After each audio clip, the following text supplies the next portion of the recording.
En la primavera de 1851, en algún lugar de la fértil región del Cinturón Negro del centro de Alabama, una mujer llamada Catherine Hartley entró al despacho de su esposo a las 3:00 de la madrugada y descubrió una escena que destruiría para siempre 3 vidas. Aquello que presenció esa noche, documentado únicamente en una serie de cartas selladas que permanecieron bajo custodia de la Sociedad Histórica de Mobile hasta 1924, condujo a uno de los actos de venganza más perturbadores de los que se susurró en la sociedad sureña anterior a la guerra civil. 2 seres humanos, atados por la ley y la costumbre a su voluntad, simplemente desaparecieron de la plantación Hartley en menos de 48 horas. Nadie hizo preguntas, no se involucraron autoridades, y durante casi 7 décadas, la verdad de lo que Catherine Hartley hizo con su esposo y con el hombre esclavizado con quien lo encontró permaneció oculta tras la fachada gentil de la respetabilidad sureña, antes de continuar con la historia de la familia Hartley y de la noche que hizo pedazos su mundo cuidadosamente construido. Si nos escuchas desde Alabama, Luisiana, Mississippi o desde cualquier lugar del sur, deja un comentario contando de qué ciudad o estado eres. Y si historias como esta, la oscuridad humana real escondida tras las puertas cerradas de la historia, te intrigan, asegúrate de suscribirte a Ecos del Yugo, porque lo que estamos a punto de revelar cuestionará todo lo que creías saber sobre el poder, la vergüenza y la venganza en el viejo sur. La verdad es que lo ocurrido en la plantación Hartley no fue sobrenatural, no fue misterioso en el sentido tradicional, fue algo mucho más escalofriante. La crueldad calculada de la que los seres humanos son capaces cuando su orgullo es herido y su poder es absoluto. El condado de Greene, Alabama, a inicios de la década de 1850, era un mundo en sí mismo. El Cinturón Negro, llamado así por su tierra oscura y rica, aunque también habría aplicado el otro sentido, se extendía por el corazón del estado como una herida próspera. El algodón era el rey, y quienes controlaban la tierra, y a las personas que la trabajaban, vivían como una especie de realeza particularmente estadounidense. La cabecera del condado, Utah, era un pueblo de calles anchas y miras estrechas, donde mansiones de estilo neogriego se erguían como monumentos blancos a una riqueza construida con trabajo negro. La plantación Hartley ocupaba cerca de 2,000 acres a lo largo del río Tombigbee.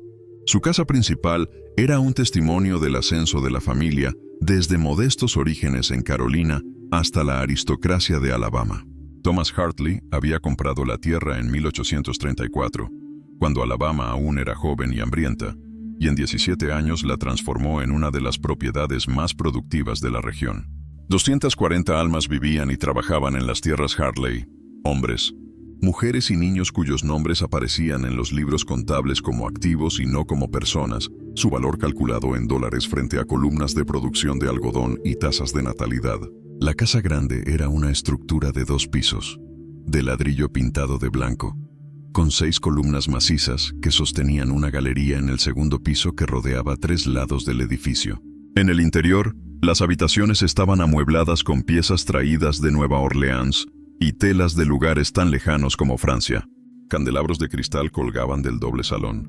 Alfombras persas cubrían los pisos de pino de corazón. Una biblioteca albergaba más de 400 volúmenes, aunque no estaba claro cuántos había leído realmente Thomas Hartley.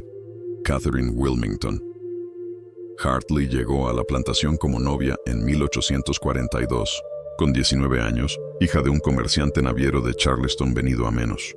El matrimonio había sido arreglado, como la mayoría en su círculo, con miras a la conveniencia mutua. Thomas necesitaba una esposa capaz de administrar una gran casa y darle herederos. Catherine necesitaba seguridad y estatus.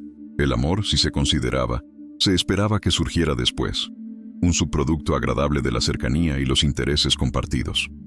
Durante 9 años, Catherine desempeñó su papel con la precisión que se esperaba de una mujer de su clase. Supervisó a un personal de 12 sirvientes de casa, gestionó las intrincadas obligaciones sociales de ser la señora de una plantación importante y dio a Thomas 2 hijas, Margaret en 1843 y Eleanor en 1846. Llevó los libros de cuentas con meticuloso cuidado, anotando cada gasto, desde telas para vestidos hasta herramientas del campo.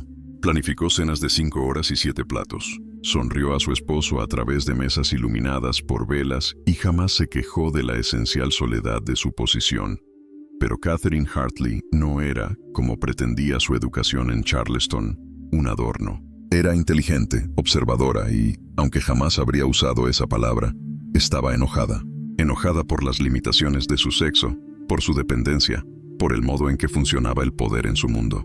Aprendió temprano a canalizar esa ira en control y, con los años, se volvió indispensable para el funcionamiento de la plantación en formas que iban mucho más allá del papel tradicional de una señora.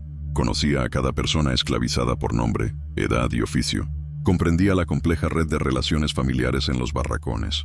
Se había enseñado a sí misma medicina básica y atendía personalmente a los enfermos, no por bondad, sino porque los trabajadores sanos eran más productivos. Sabía qué capataces eran efectivos y cuáles eran meramente crueles. Conocía el mercado algodonero tan bien como cualquier corredor en Mobile. Y sabía cosas sobre su esposo que él creía que ella ignoraba. Thomas Hartley, a los 43, se consideraba un hombre exitoso. Tenía riqueza, posición, una casa magnífica y el respeto de sus pares. Integraba la Junta de Comisionados del condado. Era diácono en la Iglesia Bautista Mesopotamia. Sus opiniones en asuntos agrícolas y comerciales eran solicitadas y valoradas. Llevaba su autoridad como una segunda piel, cómoda e incuestionada. Pero Thomas guardaba un secreto que lo habría destruido de hacerse público. No del tipo que a veces ocultaban hombres como él. Una amante en el pueblo, deudas de juego, una disputa por tierras, sino algo completamente distinto. Algo que, en la Alabama de 1851, llevaba consigo penas que iban de la muerte social a la persecución legal bajo las leyes estatales sobre sodomía. Desde hacía más de 3 años, Thomas mantenía una relación con un hombre llamado Jacob, esclavizado en la propiedad Hartley desde su infancia. Jacob tenía 28 años en la primavera de 1851. Era un carpintero diestro encargado principalmente del mantenimiento de los numerosos edificios y equipos de la plantación. Sabía leer y escribir, enseñado en secreto por su madre, quien había aprendido de la hija de su antiguo dueño en Virginia, y poseía una inteligencia serena que Thomas notó cuando Jacob apenas contaba 20. ¿Cómo comenzó todo? Es una pregunta que jamás tendría respuesta completa. Tal vez Thomas buscó a Jacob, usando su autoridad absoluta para coaccionar lo que deseaba. Tal vez hubo algún momento de reconocimiento mutuo. 2 hombres atrapados, de maneras distintas, por el mismo sistema rígido, hallando el uno en el otro algo que su mundo decía que no podía existir. La verdad probablemente contenía elementos de ambas cosas, complicados por la imposibilidad fundamental del consentimiento cuando una persona literalmente posee a la otra.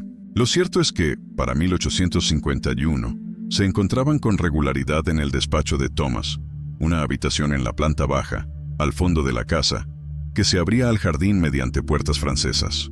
Thomas había otorgado a Jacob una libertad de movimiento inusual para una persona esclavizada, con el pretexto de permitirle revisar y reparar cosas en la propiedad a cualquier hora.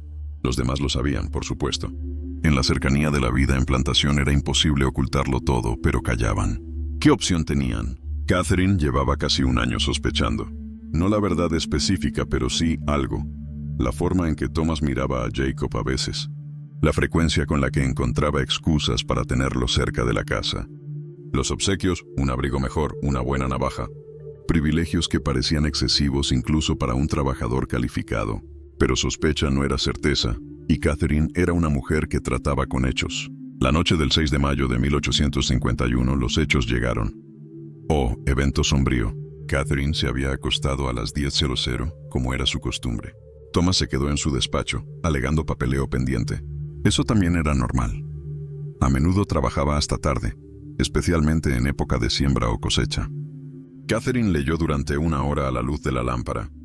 Luego la apagó y se entregó al sueño con la facilidad de quien, si bien no tiene la conciencia del todo limpia, al menos no carga con dudas sobre su propia rectitud. Despertó a las 3:00 de la madrugada para usar la vacinilla y notó de inmediato que el lado de Thomas no había sido tocado.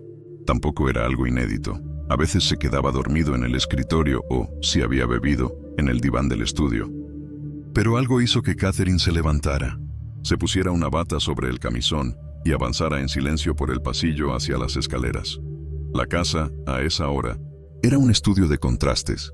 La luz de luna filtrándose por los altos ventanales y dibujando rectángulos azulados sobre la sombra.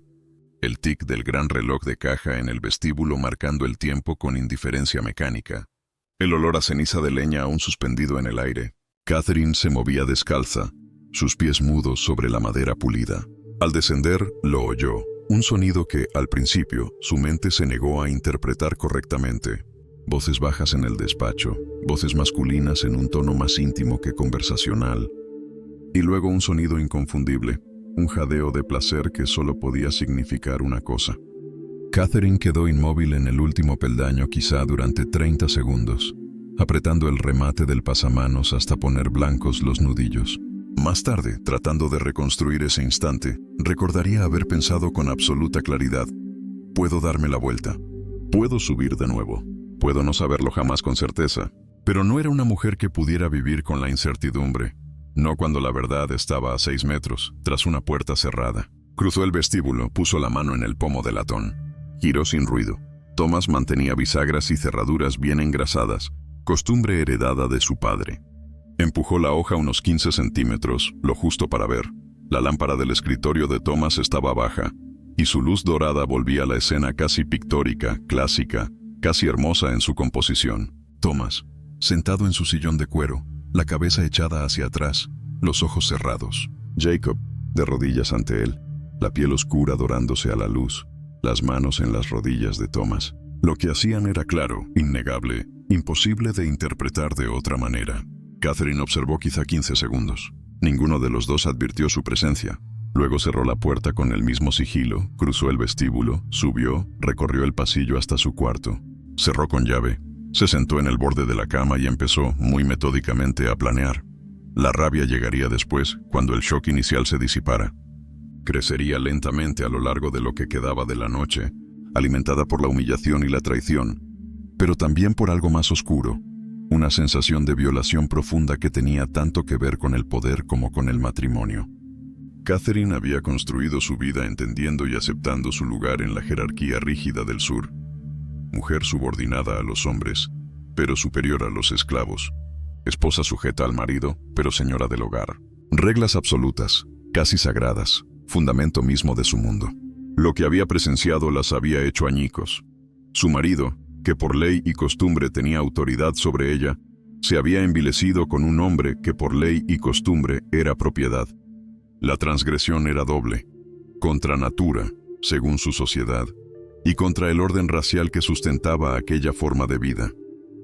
Si un hombre blanco podía desear a un hombre negro, si podía colocarse en una posición de aparente sumisión ante alguien legalmente esclavo, ¿qué decía eso de la jerarquía natural que lo justificaba todo?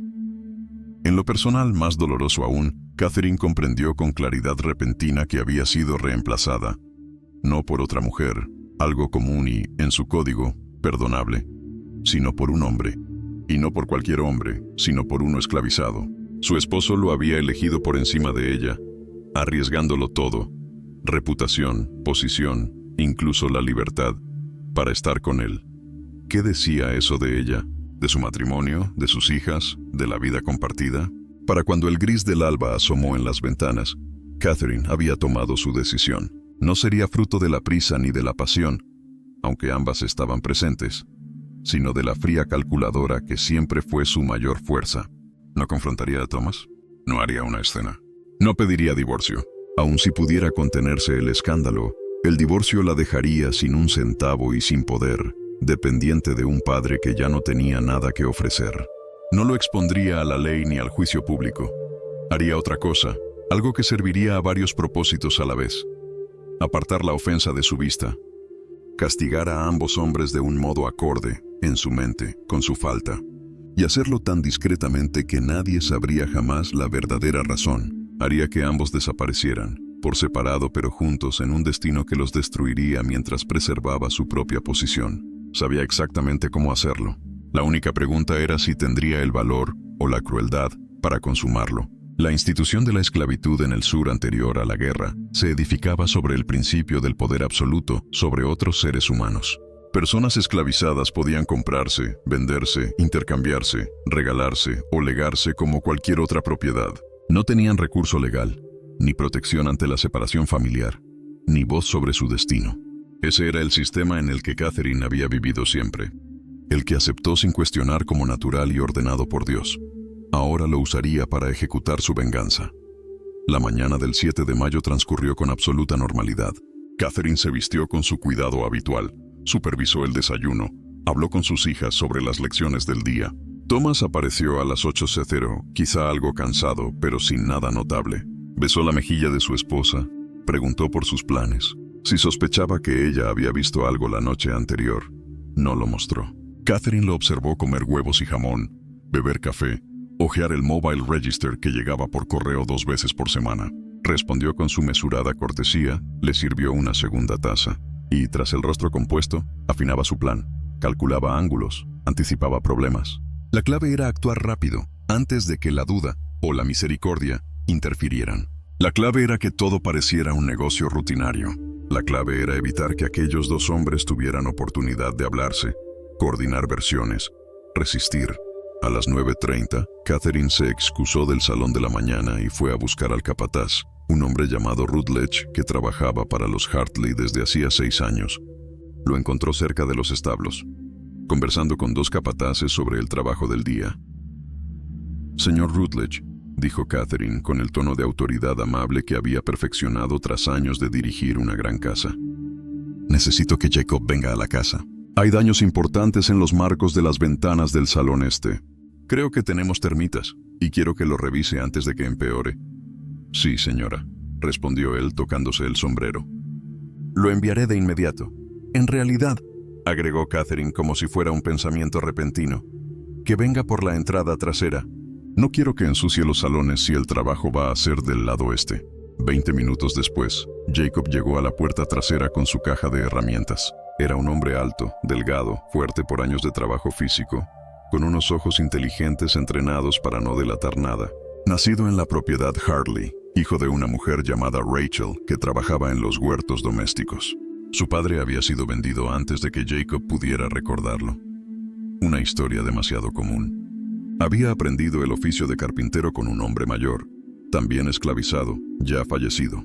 Jacob se había vuelto tan hábil que Thomas confiaba en él para cualquier reparación. Y lo que Jacob sintiera por Thomas lo había enterrado tan hondo que quizás ni él mismo podía encontrarlo.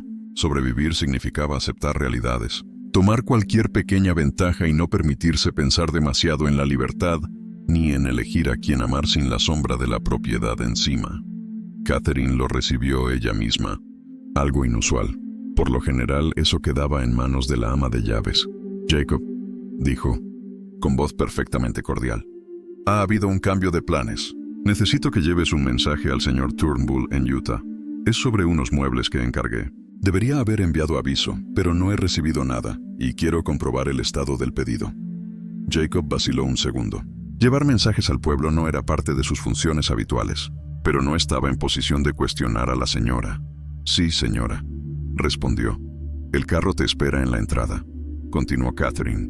«Tus herramientas ya están cargadas. Tendrás que detenerte en la granja de los Dennis al volver y evaluar un trabajo que quieren hacer. Le dije a la señora Denise que quizá podrías atenderlos la próxima semana». Eso tenía más sentido. A Jacob a veces lo alquilaban para trabajos especializados en otras plantaciones, con los ingresos destinados a Thomas. Él asintió, aceptando.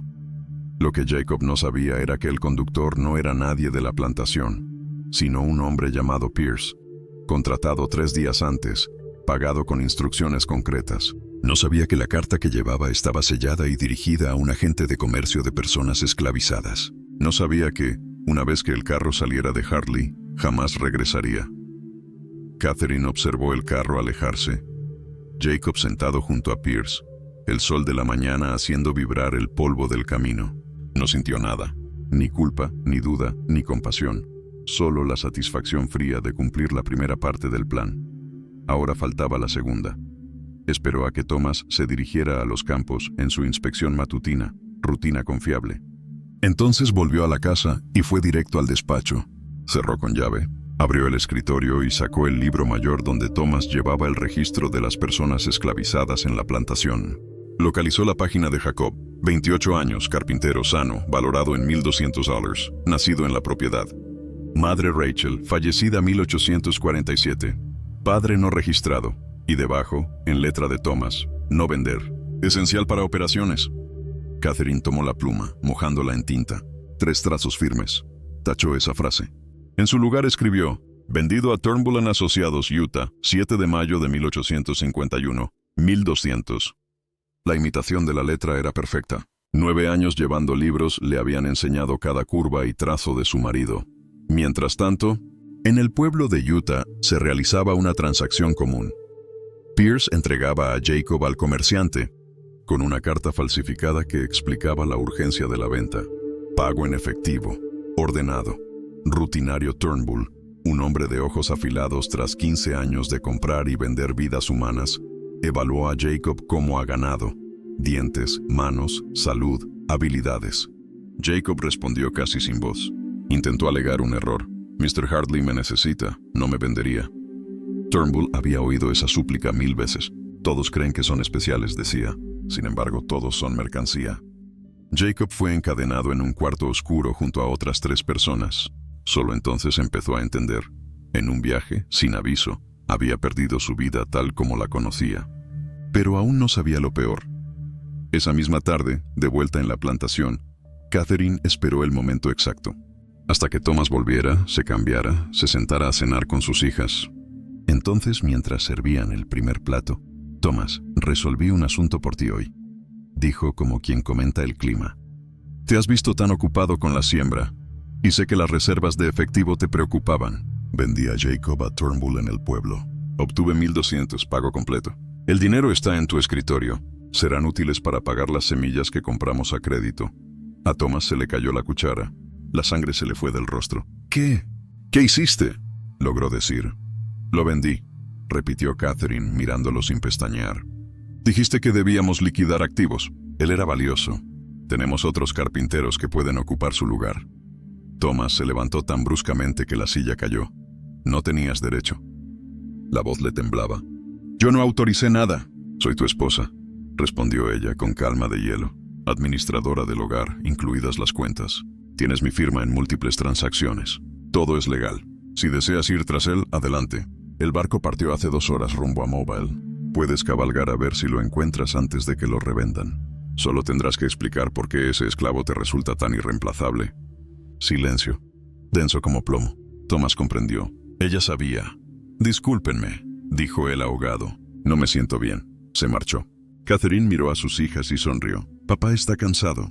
Ahora cuéntenme, ¿qué aprendieron hoy en francés? Pero su venganza apenas comenzaba, porque aunque Jacob había sido vendido aquella tarde, no había sido enviado en ningún barco hacia Mobile. Eso era solo una mentira calculada para frenar cualquier intento desesperado de Thomas. En realidad, Jacob seguía en Utah, encerrado en un cuarto de Turnbull. Y esa misma noche, después del cierre, el comerciante recibió otra visita. Se trataba de una mujer llamada Viola Garrison, aunque hacía años que no usaba ese apellido. Administraba un establecimiento en el distrito teatral de Mobile, un burdel destinado a una clientela muy específica y extremadamente discreta. Mientras la mayoría de esos lugares ofrecía mujeres, esclavizadas o libres, a hombres blancos adinerados, la casa de Viola ofrecía algo diferente: hombres esclavizados para el uso de clientes masculinos. Era ilegal, por supuesto. Todo acto homosexual era delito en Alabama, pero la ilegalidad se diluía con dinero, y mientras se mantuviera discreto y los funcionarios adecuados recibieran su paga, se toleraba. Viola adquiría hombres esclavizados de distintas maneras, algunos dañados para el trabajo del campo, otros cuyas tendencias eran vistas como peligrosas en plantaciones, y a veces por encargos especiales como aquel. 3 días antes, una mujer había viajado a Mobile bajo nombre falso para contratar un servicio con Viola. Le había pedido específicamente que comprara a un hombre esclavizado en particular y que lo ubicara en una situación muy concreta, y estaba dispuesta a pagar no solo el precio completo del hombre, sino una cuantiosa suma adicional. Viola no hizo preguntas. Las mujeres que pedían aquel tipo de cosas tenían siempre muy buenas razones, y ninguna de ellas era su asunto. La noche del 7 de mayo, Viola pagó $1,200 a Turnbull más su comisión, y Jacob fue cargado en un carruaje cubierto rumbo a Mobile, un trayecto largo y sofocante. Le dieron agua, pero ninguna explicación. Atado, silencio, y al llegar, un lugar que al principio no comprendió. Parecía una casa de familia. una elegante casona de 3 pisos en un buen barrio. Pero sus ventanas estaban cubiertas con gruesas cortinas. Dentro muebles lujosos, pero un aire torcido, pesado. Jacob vio a otros hombres, esclavizados, de distintas edades. Algunos lo miraban con pena, otros con una resignación que helaba la sangre. Uno de ellos, llamado Samuel, con 2 años allí, se acercó y le explicó qué era esa casa, lo que se esperaba de ellos, las consecuencias de resistirse. Los hombres que acudían allí pagaban bien por sus placeres y no conocían la misericordia. Mientras el horror se asentaba en su entendimiento, Jacob comprendió algo devastador. Catherine no solo lo había vendido, no solo lo había separado de Thomas, lo había enviado a un lugar donde aquello que hacía con Thomas, a puerta cerrada, con una intimidad distorsionada pero íntima al fin, sería forzado sin descanso con desconocidos, noche tras noche. Un castigo que, en la mente de Catherine, encajaba a la perfección con el pecado. Si él y Thomas querían cometer tales actos, entonces Jacob los repetiría infinitamente, sin elección, sin afecto, sin humanidad. Pero el plan no concluía ahí. Thomas pasó la semana siguiente hundido en una desesperación controlada. No podía ir a buscar a Jacob sin admitir por qué le importaba. No podía reprocharle nada a Catherine sin confesar lo que ella había visto. Estaba atrapado en su propio secreto. Intentó actuar normal. Vigiló los campos, atendió negocios, habló con su esposa con cortesía helada. Pero por dentro se desmoronaba. Catherine lo había superado en cada movimiento. Ahora ella tenía todo el poder. El 14 de mayo, una semana exacta después de la venta, Catherine fue al estudio tras la cena. Cerró la puerta. «He estado pensando», dijo con voz serena, «sobre nuestra situación y el futuro de esta familia». Thomas no respondió. No podía mirarla. «Nunca hablaré de lo que sé», continuó. «Nunca te expondré. Nuestro matrimonio seguirá como hasta ahora, en apariencia.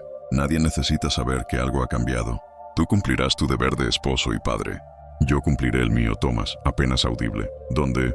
¿Lo enviaste? ¿Está vivo?» «Está vivo», respondió ella. «Eso es todo lo que necesitas saber. Y ya es más de lo que mereces». Se dio media vuelta.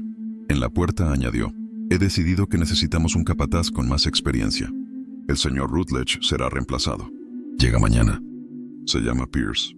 Quizá lo recuerdes. Él condujo el carruaje que llevó a Jacob al pueblo. Compré su contrato. Vivirá aquí». Thomas la miró paralizado. Captó la amenaza implícita. Pierce era su carcelero. «Lo has pensado todo», dijo él con amargura. «Así es», respondió Catherine. «Lo he pensado todo». Y se marchó. Thomas se quedó solo en la habitación donde había cometido el acto que lo había condenado.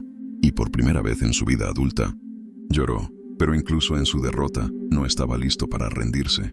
El peso de la obsesión comenzaba a crecer, porque Thomas Hartley no era un hombre que aceptara la derrota. Toda su vida se había construido sobre la premisa del control. Control del algodón, de la tierra, de las personas y de su propio secreto. La idea de que Catherine hubiera ganado, así completamente, era insoportable. Durante los días siguientes, Thomas empezó a investigar en silencio. Sin revelar jamás sus verdaderas motivaciones, escribió a conocidos en Mobile, usando pretextos distintos. Consultas sobre el mercado, curiosidad por ventas recientes, búsqueda de un carpintero extraviado. Habló con comerciantes viajeros que iban y venían del puerto. Incluso llegó a considerar la idea de contratar un cazador de esclavos. Pero ¿cómo justificarlo?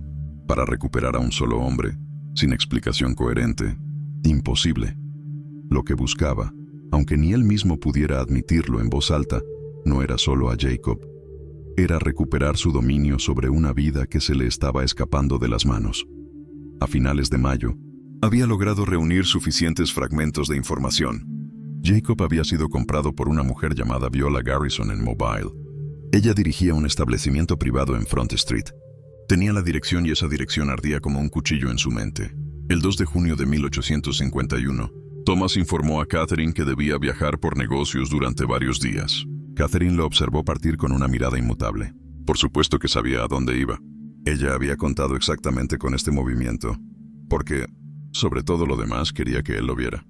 Mobile. 51, una ciudad dividida entre lujo y sombras. En los muelles, el bullicio del comercio, fardos de algodón apilados, barcos de medio mundo, gritos de cargadores y marineros. Pero unas calles más allá, otro comercio florecía, Uno envuelto en murmullos, casas de juego, salones, burdeles. Placeres que no tenían cabida en la luz del día. En una de esas calles estaba el número 47 de Front Street.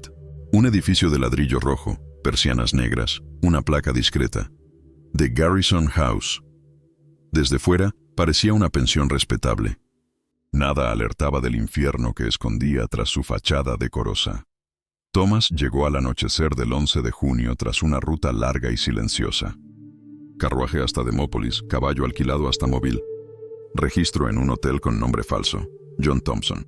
Pago en monedas para no dejar rastro horas después. A pie y con el corazón temblando, llegó frente a la puerta. Miró la casa y por primera vez dudó. ¿Qué iba a hacer? ¿Tocar y pedir que le devolvieran a Jacob? ¿Con qué derecho? Había perdido ese derecho en el mismo instante en que Catherine había sellado la transacción. Pero entonces vio algo. La puerta se abrió y salió un hombre bien vestido, cabello plateado, aspecto distinguido, que miró con cautela a ambos lados. Ajustó su abrigo para esconder el rostro y se marchó con paso apresurado. Thomas comprendió al instante. Ese lugar no era lo que aparentaba. Esperó que la calle quedara casi vacía y subió los escalones. 2 golpes al llamador de león. Una franja de la puerta se abrió. Ojos que lo estudiaron. Thomas tragó nervioso. Busco a la señora Garrison. Quiero hablar sobre una adquisición reciente, 3 cerrojos. La puerta se abrió apenas lo necesario. Thomas entró. El vestíbulo era oscuro, alumbrado por una lámpara de gas tenue. Todo en rojo profundo, alfombra oriental, pasillos de lujo. Y detrás de las paredes, risas, música de piano, sonidos de cuerpos, de camas. Era un palacio del pecado construido sobre la esclavitud. El portero, un gigante silencioso, lo guió hasta un elegante salón. Allí lo esperaba Viola, una mujer de porte imponente, ojos afilados, vestido verde oscuro y el control absoluto del lugar. «El señor Thompson, ¿verdad?», preguntó con ironía. «Mi portero dice que desea hablar de una adquisición». Thomas se sentó, intentando parecer firme, pero sus manos temblaban sobre el apoyabrazos. «Compró usted a un hombre llamado Jacob», dijo sin rodeos. «Quiero que me lo devuelva. Pagaré lo que pida». Viola sonrió apenas. Una sonrisa de quien ya conoce la historia completa.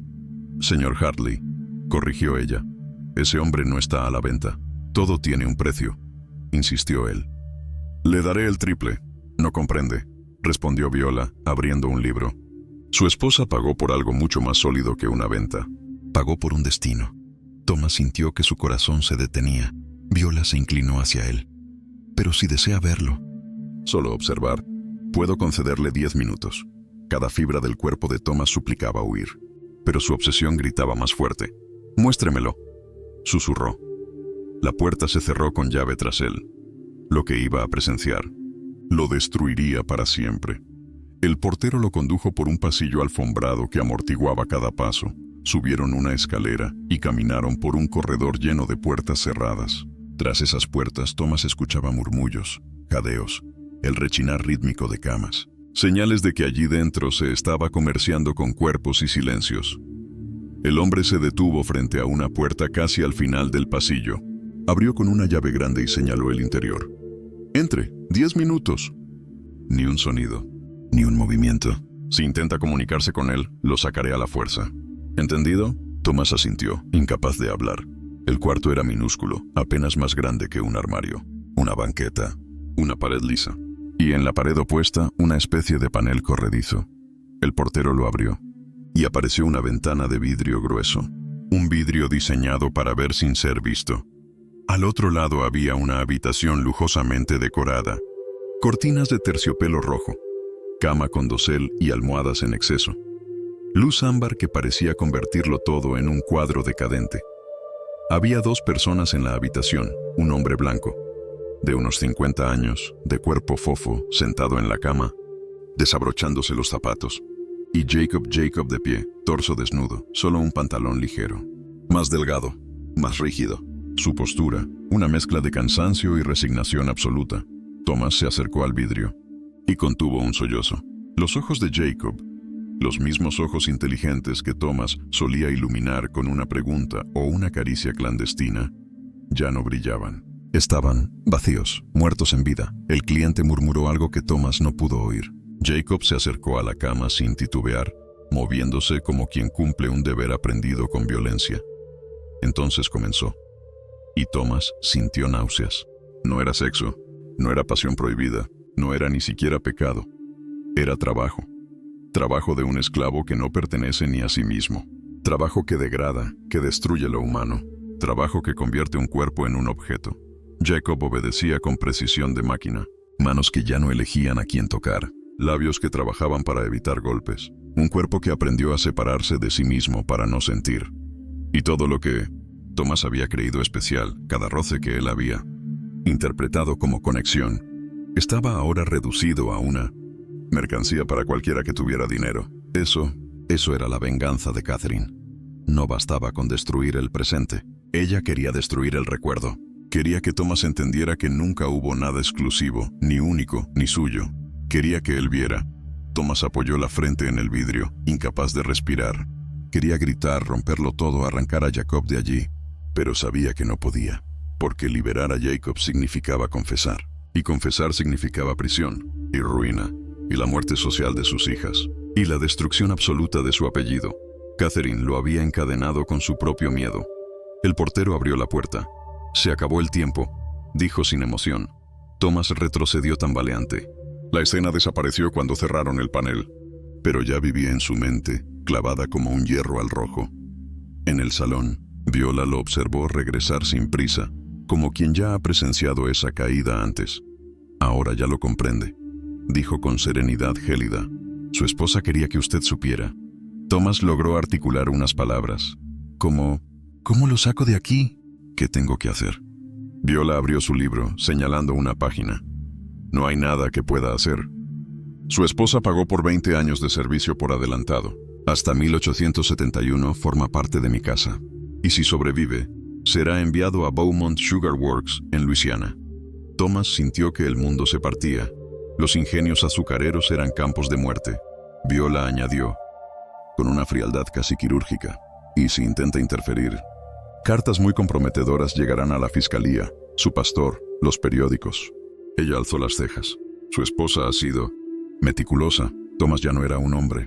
Era una sombra, un condenado vivo. Y entonces llegó el golpe final. «Oh, una cosa más», dijo Viola, con una sonrisa sin alegría. «Su esposa nos visita 2 veces al año. Revisa informes detallados sobre Jacob, su conducta, su salud, su rendimiento. Encuentra satisfacción en ello». Catherine no había actuado por impulso. Había construido un castigo eterno, uno que solo acabaría cuando Jacob dejara de respirar. Thomas salió del burdel convertido en un espectro. No sabía cómo sus piernas lo llevaron hasta los muelles. Se quedó mirando el agua negra, el vaivén de los barcos, una canción triste en algún idioma africano flotando en la noche. Y allí, con la brisa salada golpeándole el rostro, lo entendió todo. Había perdido. Para siempre. No podía rescatarlo. No podía hablar. No podía siquiera llorar públicamente. La noche no terminó. Thomas simplemente dejó de existir por dentro. La guerra más cruel había sido ganada por una sola mujer. Y ni Dios ni el mundo se enteraron. El amanecer lo encontró aún de pie, apoyado en la baranda del muelle, con los ojos vacíos, viendo llegar la luz sin sentir el calor. Cuando el sol terminó de elevarse, Thomas se giró lentamente, caminó como un autómata hasta su hotel y se dejó caer en la cama sin quitarse la ropa. No durmió, no pensó, solo existió. Al día siguiente emprendió el regreso. 2 días completos sin intercambio alguno con quienes lo rodeaban. Llegó a la plantación Hartley el 5 de junio, cubierto de polvo, agotado, la piel envejecida 10 años en una semana. Encontró a Catherine sentada en la sala de la mañana, bordando, serena como un lago sin viento. Ella levantó la vista al verlo entrar. Durante un largo instante, ambos se contemplaron en silencio. «¿Encontraste lo que buscabas?», preguntó Catherine con voz suave y cortés. «Sabes que sí», respondió él con la voz gastada. «Bien», replicó ella retomando su costura. «Entonces nos entendemos». Y así quedó sellado el pacto silencioso. Él callaría. Ella controlaría. El matrimonio seguiría. Como una máscara. Catherine añadió, con la frialdad de quien dicta horarios, «La cena es a las 6. El reverendo Carlyle y su esposa nos visitan esta noche. Espero que estés presentable». Thomas abrió la boca, quizá para gritar, quizá para llorar, pero no salió ningún sonido. La humillación lo había vuelto de piedra. Se dio la vuelta, subió las escaleras como si cargara un cuerpo muerto sobre la espalda, el suyo propio, y se encerró en su dormitorio. Ya no compartían cuarto desde hacía días, un cambio impuesto por Catherine que Thomas no tuvo fuerzas para cuestionar. A las 6, vestido y peinado con precisión automática, Thomas se presentó en el comedor. Sonrió cuando correspondía. Habló de política agrícola. Rió a tiempo con las bromas del reverendo. Su esposa, espléndida en su papel de anfitriona impecable, dirigía la conversación como si nada hubiese ocurrido. Así comenzaron los años más terribles de la vida de Thomas Hartley. Las apariencias eran perfectas. Thomas continuó figurando como un hombre respetable. Administraba la plantación, atendía juntas del condado, mantenía su posición en la iglesia, pero por dentro se fue vaciando día tras día. Su cabello se volvió blanco prematuramente. Su voz perdió firmeza. Bebía cada noche, encerrado en el estudio donde había amado y perdido todo. Ese despacho era ahora su santuario y su tumba. Lo mantenía cerrado con llave. Nadie podía entrar. Organizaba los libros, limpiaba, cuidaba cada objeto como si al hacerlo preservara una vida anterior que se escurría sin remedio. A veces se quedaba mirando la silla donde Jacob se sentaba al llegar, bajo pretexto de revisar alguna reparación. Ahora esa silla estaba siempre vacía, y el silencio era insoportable. Catherine, en cambio, floreció. Su presencia social creció. Su reputación como mujer recta y competente se volvió intachable. Se convirtió en la verdadera fuerza de la plantación. Las demás damas la buscaban, los hombres la respetaban, las iglesias la elogiaban. Ella era el ejemplo perfecto de virtud sureña. Nadie veía los cimientos de horror sobre los que se sostenía esa imagen. Y cada 6 meses viajaba a Mobile. Se alojaba en el Hotel Waverly y visitaba discretamente la casa Garrison. Recibía informes detallados sobre Jacob, salud, obediencia, cantidad de clientes, productividad nocturna. Luego regresaba a casa con un brillo satisfecho en los ojos, invisible para quienes no conocían su alma. Salvo para Thomas. Los años siguieron. Margaret, la hija mayor, se casó en 1859 con el hijo de un comerciante de Tuscaloosa. Eleyanena en 1862 con un joven abogado de Mobile. El apellido Hartley permaneció honorable, y entonces llegó la guerra. La guerra civil lo arrasó todo. El algodón perdió valor. Las plantaciones se arruinaron. La esclavitud, ese pilar podrido, empezó a derrumbarse.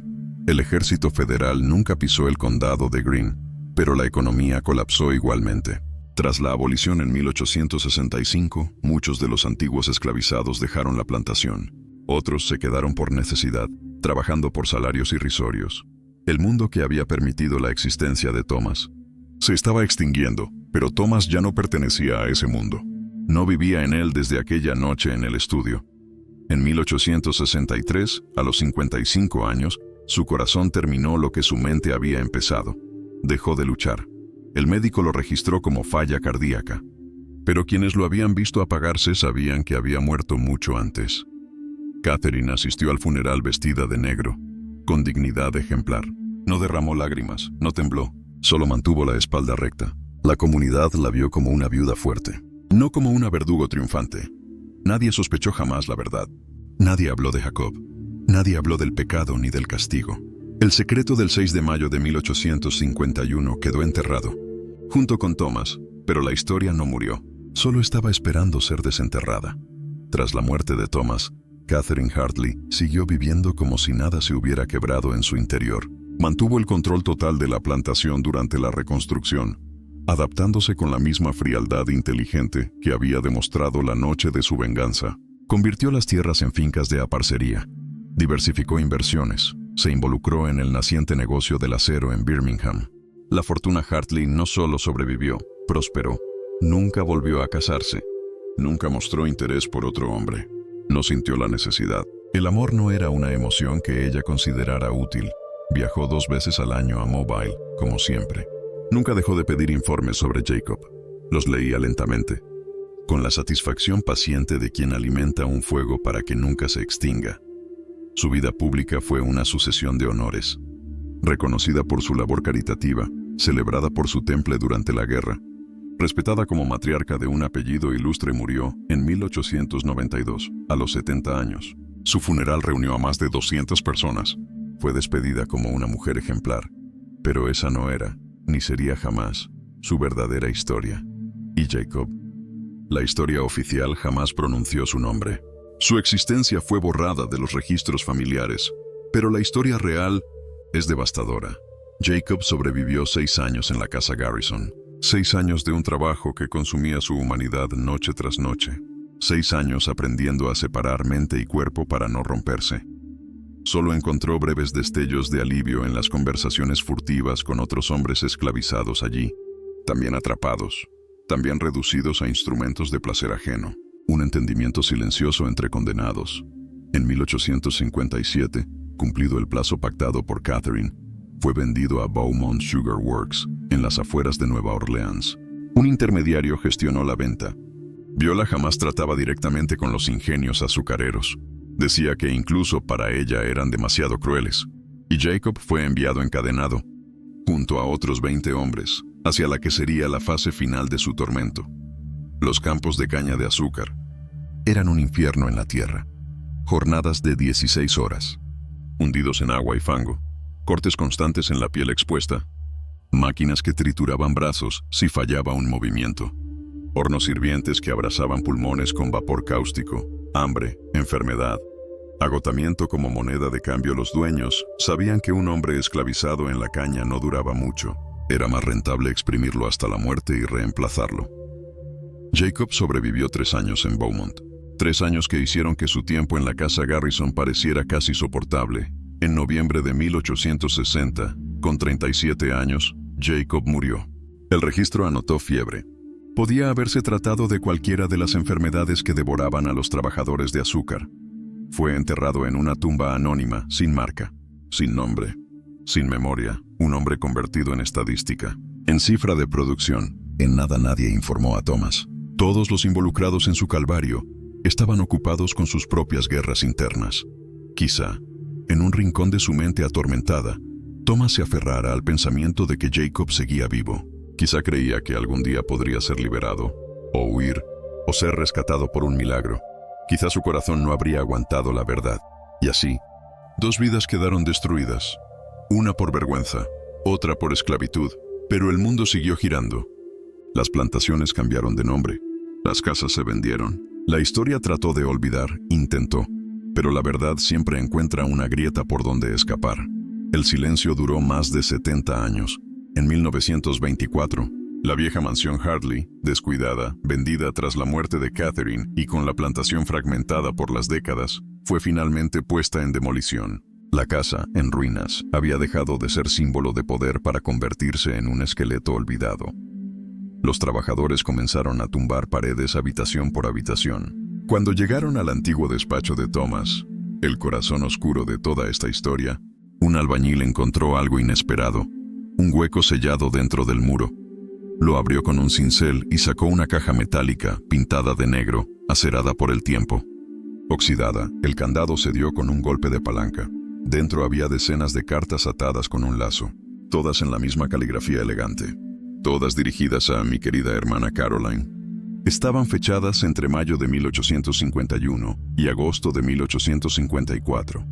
Eran minuciosas, extensas, demasiado ordenadas para ser improvisación. Aquellas cartas relataban, con exactitud quirúrgica, con una frialdad que helaba la sangre, cada paso de la venganza de Catherine, el descubrimiento, la planificación, la venta, la negociación con Viola, los informes periódicos, el sufrimiento de Thomas como alimento emocional. Las cartas no se habían enviado nunca.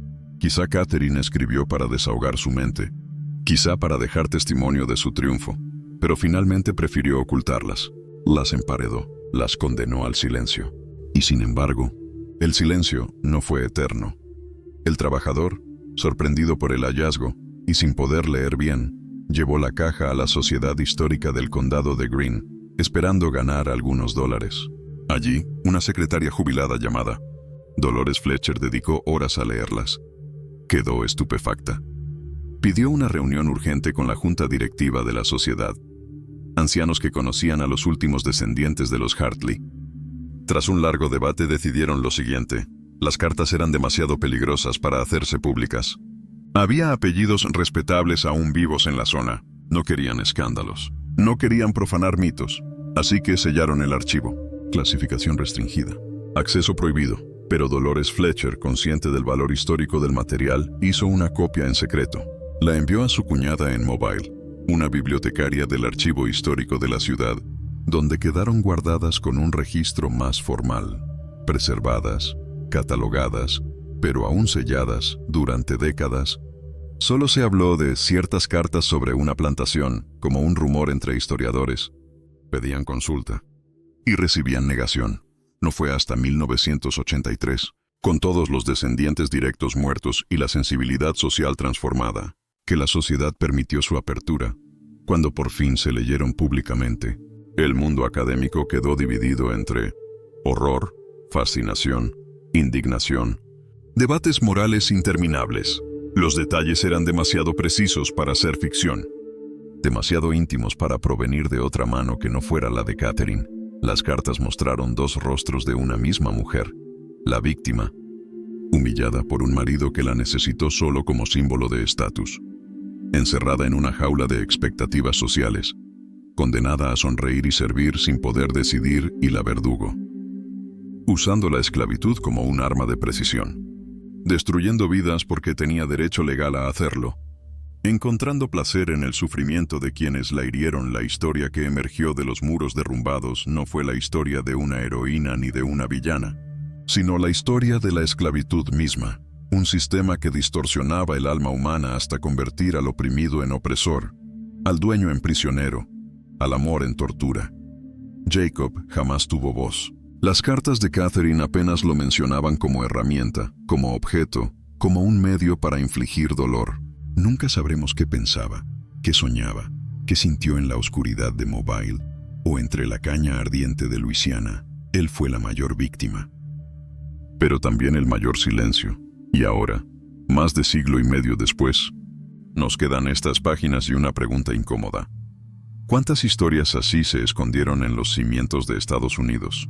Con la publicación de las cartas, la historia de la plantación Hartley se convirtió en un caso de estudio profundo, especialmente entre historiadores de la esclavitud y del sur estadounidense. Se debatía no solo lo que ocurrió, sino cómo interpretarlo. Porque lo que las cartas revelaban era algo más que la historia de una infidelidad vengada. Era la exposición fría y desnuda del poder absoluto, un sistema construido para deshumanizar, un sistema que daba a algunos la potestad de decidir quién sufría y quién no, un sistema que podía convertir un dolor personal en maldad institucionalizada. Cuando las cartas se hicieron públicas, los periódicos de Alabama y Luisiana llenaron sus titulares con titulares ambiguos. El caso Hartley. Cartas revelan una oscura historia del viejo sur. Durante semanas, la prensa se debatió entre el morbo y la culpa. Para algunos era solo una curiosidad del pasado. Para otros, un espejo perturbador de lo que había sostenido la riqueza de toda una región. La mayoría de los lectores se horrorizó por la venganza de Catherine, pero pocos reflexionaron sobre lo que había permitido que su plan funcionara. La esclavitud como herramienta perfecta para destruir a otro ser humano sin consecuencia alguna.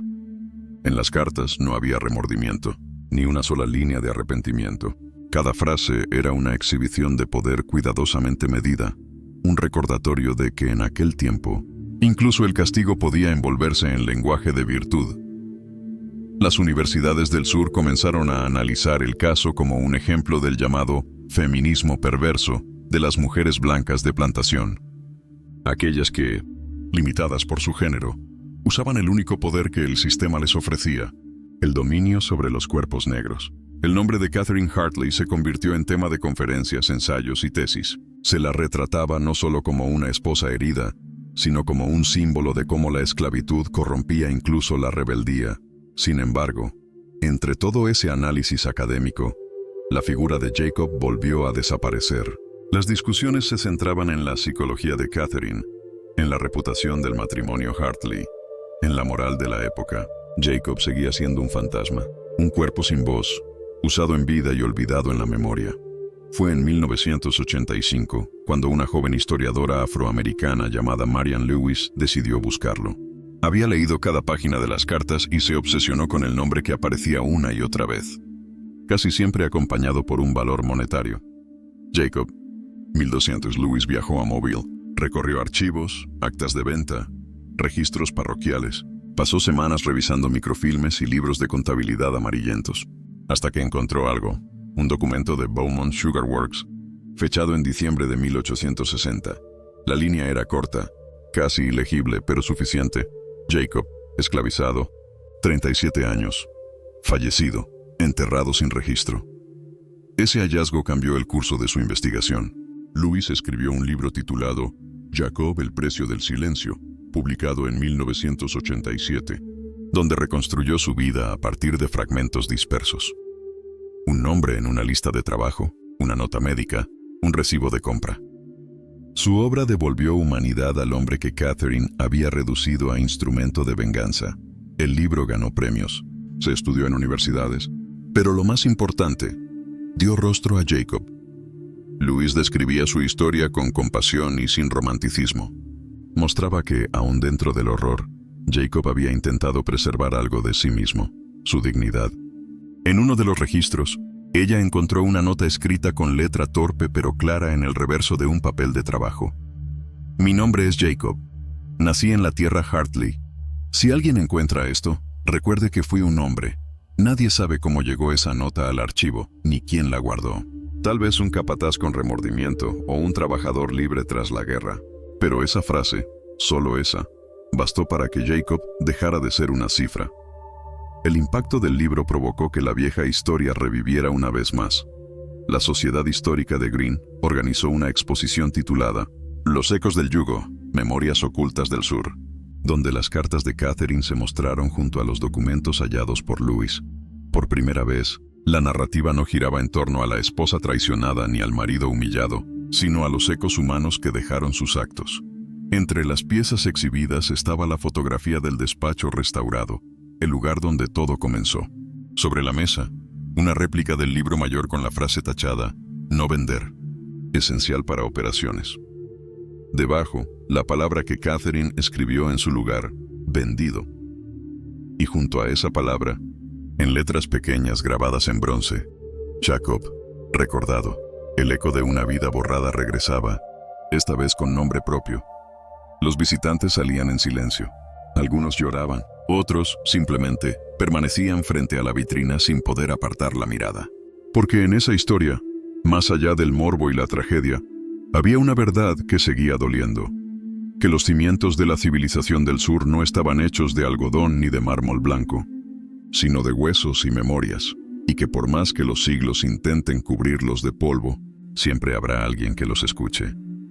A medida que Jacob, el precio del silencio, se difundía, una pregunta comenzó a repetirse en conferencias, periódicos y aulas. ¿Puede la venganza de Catherine considerarse justicia? La respuesta era un laberinto moral. Algunos argumentaron que Catherine había sido víctima del mismo sistema que ella usó para castigar, porque, aunque era blanca y privilegiada, también era propiedad en cierto modo, propiedad de un patriarcado que la relegaba al silencio y a la obediencia. Decían, Catherine solo utilizó el único poder disponible para una mujer como ella. Otros respondían con indignación, el dolor no se mide en escalas de privilegio. Catherine tenía poder, y lo usó para destruir al más indefenso, porque sin importar cuánto sufrimiento hubiera en su interior, sin importar lo que Thomas le hizo sentir, Jacob era inocente. Él no eligió amar ni servir, no eligió ser usado ni ser vendido, no eligió ser arma, ni blanco, ni historia. Y sin embargo, fue todo eso. Los debates continuaron durante años y aún hoy siguen vivos. Cada generación parece encontrar una lectura distinta. Historiadores feministas ven en Catherine un símbolo de la rabia reprimida de millones de mujeres silenciadas. Historiadores afroamericanos la ven como prueba del sadismo blanco disfrazado de virtud. Sociólogos la usan como ejemplo extremo de cómo los sistemas de opresión engendran monstruos en todos los bandos. Pero hay algo en lo que todos coinciden. La esclavitud no solo destruyó a quienes encadenó, también pudrió el alma de quienes empuñaron las cadenas. En 1991, el historiador Robert Vance publicó un extenso ensayo analizando el vínculo entre Thomas y Jacob. Su conclusión marcó un antes y un después. Puede existir ternura en una relación desigual, sí, pero jamás puede existir amor mientras una vida le pertenezca legalmente a otra. La frase se convirtió en cita obligada para estudios sobre sexualidad y esclavitud, porque incluso si Thomas sintió algo real, culpa, deseo, compañía, Jacob nunca tuvo derecho a decidir, ni al sí, ni al no, ni al después. El caso Hartley también transformó cómo se entendían las historias de plantación. Muchos aún querían imaginarlas como escenarios de elegancia y caballerosidad, pero aquí ya no había espacio para fantasías románticas. Candelabros, sí. Vestidos importados, sí. Música, salones, cenas largas. Pero también dominación, violaciones justificadas por la ley, infiernos invisibles dentro de habitaciones cerradas. Momentos de ternura convertidos en armas. La plantación Hartley terminó convirtiéndose en el ejemplo perfecto de una verdad incómoda. La belleza del sur se construyó sobre el tormento de muchos, y a veces, también sobre el tormento de pocos, en privado. Hacia finales de los años 90, un proyecto comunitario decidió marcar los terrenos donde alguna vez trabajaron 240 almas esclavizadas. Se colocaron placas con nombres recuperados de los libros de contabilidad. Uno de ellos decía simplemente, Jacob 1813, 1860. Fui un hombre. Era la primera vez que alguien reconocía su humanidad en un espacio público. Una frase escrita por él en un papel ajado se volvió epitafio. Y sin embargo, había aún una última pregunta por responder. ¿Qué debe hacer una sociedad moderna con historias así? ¿Contarlas como advertencia? ¿Como expiación? ¿Como espejo? Porque mientras existan recuerdos como el de Jacob, las voces que intentaron ser silenciadas seguirán hablando a través del tiempo.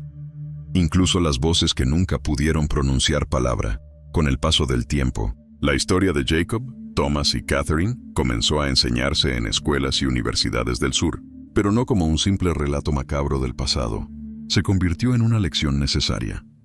El poder sin límite destruye todo lo que toca. El silencio es cómplice. Incluso en los márgenes de la historia hay vidas que merecen memoria. Visitar los terrenos de la antigua plantación ya no era una excursión pintoresca. Los guías dejaban de hablar solo de arquitectura y comodidades domésticas, y comenzaban a decir nombres en voz alta. Jacob, Rachel, Samuel, y tantos otros que antes solo eran números al pie de una columna de inventario. Los asistentes escuchaban en silencio. Algunos lloraban, otros apretaban los puños, tratando de imaginar el peso de un mundo donde la crueldad era legal y la humanidad opcional. Un grupo de descendientes de personas esclavizadas en la zona impulsó un memorial permanente en honor a quienes vivieron, trabajaron y murieron allí. Querían que la memoria no se quedara encerrada en archivos polvorientos, sino que estuviera al aire libre, mirando a todos, sin posibilidad de ser ignorada. El memorial fue inaugurado en 2001. Una escultura sencilla, una columna rota emergiendo de la tierra, rodeada de placas de hierro con nombres grabados. Entre ellas, Jacob, recordado ahora por la historia que intentó borrarlo. La ceremonia reunió a personas de diferentes razas, edades y creencias. Hubo rezos, cantos y un minuto de silencio que pareció extenderse hacia el pasado, como un puente invisible hacia los que ya no podían hablar. Con los años, también se revisó el trato histórico hacia Catherine Hartley. No se le negó su inteligencia ni su astucia, pero se entendió que su historia no se debía contar como la de una mujer fuerte, sino como la de una mujer moldeada por estructuras de opresión y capaz de perpetuarlas con la misma brutalidad. Se dejó claro que Catherine fue víctima del patriarcado, pero eligió victimizar a quien era más vulnerable que ella. Eligió la crueldad antes que la liberación. Eligió castigar al inocente para herir al culpable. Eso no es justicia. Eso no es empoderamiento. Eso es lo que sucede cuando la libertad de unos se construye sobre el sufrimiento absoluto de otros. El tiempo convirtió esta historia en una advertencia perdurable.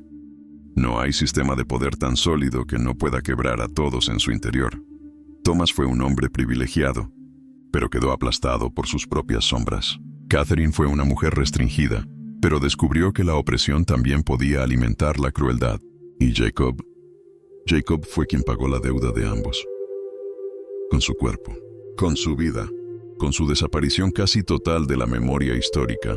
Pero incluso en esa oscuridad hubo un acto de resistencia. Esa frase escrita con mano temblorosa. Si alguien encuentra esto, recuerde que fue un hombre, una declaración valiente en un mundo que lo negó todo. Un pequeño gesto que sobrevivió todas las hogueras del olvido.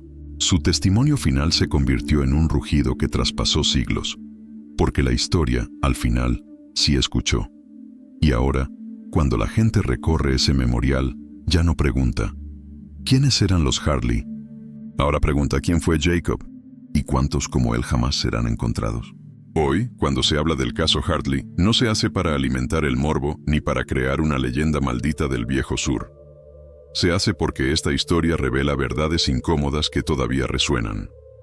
La esclavitud no fue solo una institución económica, fue una máquina de romper cuerpos y almas. El silencio puede mantener vivos sistemas injustos durante generaciones. El dolor causado por el poder absoluto no desaparece solo porque el tiempo avance. Y también, todo ser humano merece ser recordado por su nombre. En conferencias actuales sobre memoria histórica, suele cerrarse el análisis del caso Hartley con un recordatorio. Catherine Hartley no fue un monstruo sobrenatural. Fue una mujer construida por su tiempo. Su monstruosidad fue posible gracias a la ley. Y esa es quizá la enseñanza más aterradora. No necesitamos demonios para causar infiernos.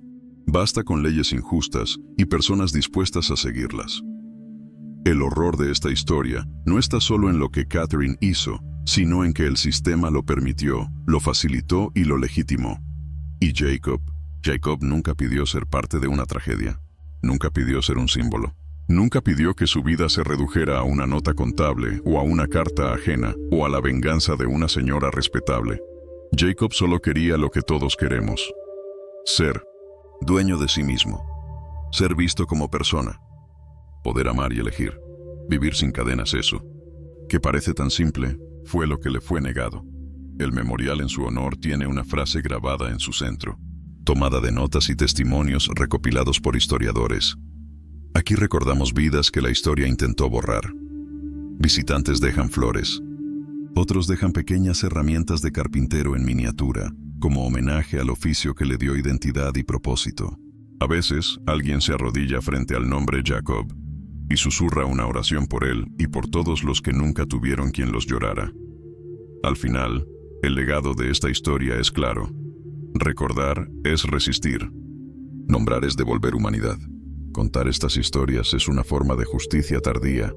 Mientras haya quien lea estas palabras, mientras exista una persona que diga el nombre Jacob con respeto, él no desaparece. Él vive en la memoria. Él existe en la verdad contada.